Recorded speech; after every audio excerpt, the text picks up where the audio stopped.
How will the regulators react to last week's flash mob of retail traders? And what will Jeff Bezos do now that he announced his retirement from Amazon? Will Mario Draghi become the next Italian Prime Minister? This and more in this week's In Retrospect.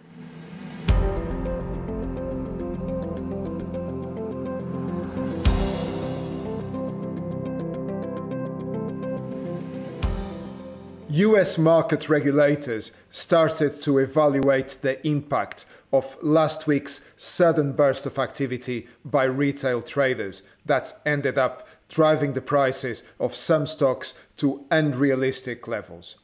It's now for the authorities to decide if this is something worth regulating in order to avoid a repeat of the bubble that ended up costing billions of dollars to some hedge funds.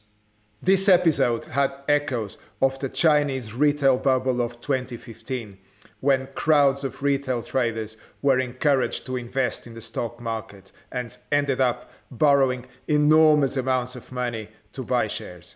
It all came to an end when the local regulators made it harder to obtain financing for trading. The future will tell if a similar fate awaits Western traders too. Jeff Bezos, the founder and CEO of Amazon, announced this week that he will be resigning from his current role in the tech giant in order to pursue other interests, which allegedly include space exploration and climate change. The news took many by surprise, but there seems to be an ongoing trend recently, with several tech giant leaders stepping aside from their roles. Perhaps reassured by previous examples, investors don't seem to be overly concerned by the change of guard. Other tech giants survived and even thrived after the departure of their inspirational leaders, such as Bill Gates from Microsoft or Steve Jobs from Apple, whose successful legacies continued under different leaderships.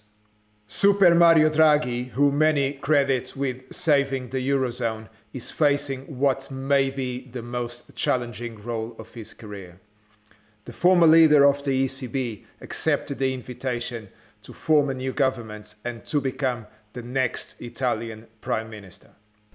The pandemic exposed the deep structural issues facing Italian economy and society, and many see Mario Draghi's legendary technocratic ability as perhaps the last hope to avoid the political turmoil that could accentuate even more the deep crisis currently afflicting the country. In the markets, the US dollar refuses to be kept down. Despite predictions that 2021 would bring dollar weakness, the greenback is finding support amidst hopes that Joe Biden's economic stimulus plan and an unexpected strength in the labor market will bring forward the timing of the recovery. This matters because it makes it more likely for the Federal Reserve to start reviewing its current accommodative monetary policy. With Europe's recovery falling behind schedule, we may soon be facing a strong dollar supported by the divergence in monetary policies of the two central banks. This is all for today. I will be back next Friday with more views on current affairs and the financial markets. In the meantime, you can go to ActivTrades.com or ActivTrades.eu, depending on where you are, for more market analysis. If you enjoyed the video, please subscribe to our channel and don't forget to click the like button. Thank you very much for watching.